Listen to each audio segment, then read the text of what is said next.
Alright, what's going on YouTube? So we're going to cover a topic that I know that I researched for months before I bought my first motorcycle. So these are going to be my suggested beginner / novice bikes. I want to first start off by saying thanks for checking out the video, and give me a like and subscribe if you find this video useful, and let's get straight to it. So I have a few friends that are actually looking at buying their first motorcycles right now, and I thought what a great idea would be to create a video like this, because I know it helped me in the past, it can help them, and it can help you. So the first bike I want to start off with is the Honda Grom. So this is for somebody that has never twisted a throttle in their life. The Honda Grom would be a perfect beginner bike for you. It's going to be extremely forgiving. It lacks power everywhere, but it's a great time, right? This bike can be your first bike. You're not obviously going to bring it on the highway doing 80 miles an hour, but it's a great hoonigan bike also. So you know, you buy the bike, it's cheap, and you'll be able to keep it for a while, because once you get comfortable behind the bars, right, you'll be able to start using that bike to teach you and learn how to wheelie, how to corner sharply, right? Be able to pick up speed around corners, drag knee, whatever you want to do. This bike is great for the person that's never hopped on two wheels before in their life, and the person that wants to learn new skills. It's, again, very forgiving, and if you do fall, I mean, you're only inches above the ground, number one. Number two, you won't be going that fast, and number three, you can always build the bike, right? It's a cheap bike to build, make it yours and yours only, and it's a great time. So that's bike number one. Bike number two, this is for somebody that, again, hasn't maybe never twisted a throttle, but they're comfortable on two wheels, right? Maybe you used to ride dirt bikes when you were growing up, but you're trying to get into the street bike scene. And you know, you're obviously not going to hop on an R1 with that amount of skill. So you could classify these bikes all in one. I would say the 300 series sport bikes, right? So the R3, Kawasaki just released their version of the 300, which is the ZX3. But I believe that one's actually a 4-cylinder, which probably will give it some more acceleration. I mean, you know, the load is dispersed between 4 cylinders versus 2, so that probably is something interesting to look at.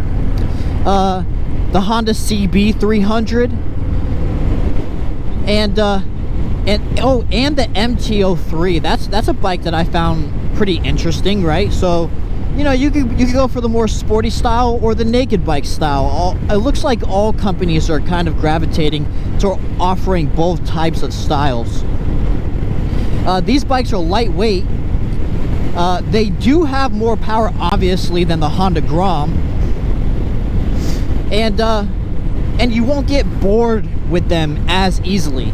A great feature about these is they're cheap, they're lightweight, and they are customizable, but they also hold their value extremely well. So you spend $5K on the bike brand new, and you could sell it for $4 a year down the road when you're ready to move up to something bigger. These bikes are also great trainer bikes, right? So you want to learn how to do clutch up wheelies, stuff like that. When you get comfortable behind, again, the bars, that's the bike to do it on. You know what I mean? This is obviously a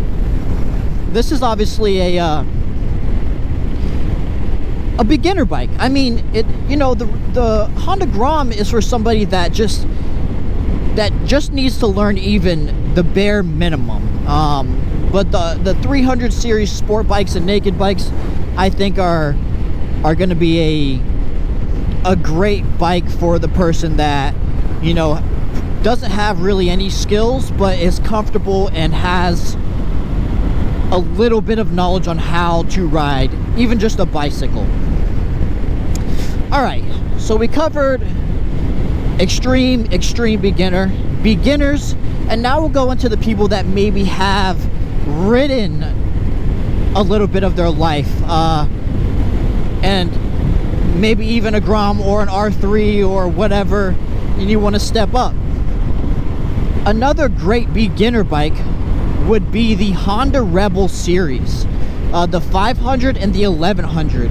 These are the cruiser styles, and I think those would make great bikes for really anybody, but also beginners. So the 500, I would stay away from the Rebel 300. As a beginner, you could get away with the 500, no problem. The 1100, sure. Just be knowledgeable of your throttle, right? I actually know somebody personally that has the 1100, and they love the bike.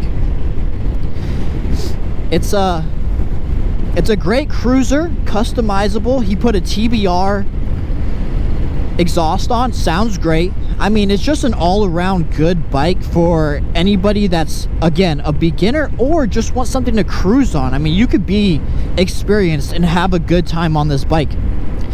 Or we're just gonna do a U and go back up this strand because it's a nice view. So just want to go for a quick ride. But yeah, the Rebel series, any of them. But if you're gonna fork out the money for the Rebel series, go 500 or up. I mean, it's not really it's not going to be a crazy difference, and you'll probably get bored of the 300 when you could have just got the 5, you know what I mean? So we covered sport, or sport touring in a way, and we covered cruisers, like my recommendation for a cruiser. Let's talk about adventure bikes. The KTM 390. I mean, the bike looks good. I don't know anybody that's owned them, but I watch reviews in sake of this video, and people love them. I'm gonna obviously, as you've seen earlier in this video, I'm gonna be dropping the specs of these bikes, but I definitely recommend that bike if you want a sport cruiser. Now, if you look at the 690s or the Husqvarna 701, they lack in horsepower, but they do have torque, and torque can get you in trouble, especially as a beginner. And you know, whiskey throttle is a thing, and horsepower don't cause that, torque does. So maybe get comfortable with throttle control, clutch control, brake control before you hop on the bigger cylinders if you're looking for an adventure / supermoto. But I love the 701. I think that might be my next bike. We'll see. We will see. Now, if money is no object, and you're not really, you want to get a bike and you want to have it for a while, you don't want something that's going to kill you, but you don't want something you'll get bored, you should look at the Ducati Scramblers. They come out with special editions like every year. I looked at them personally, but they look like awesome bikes.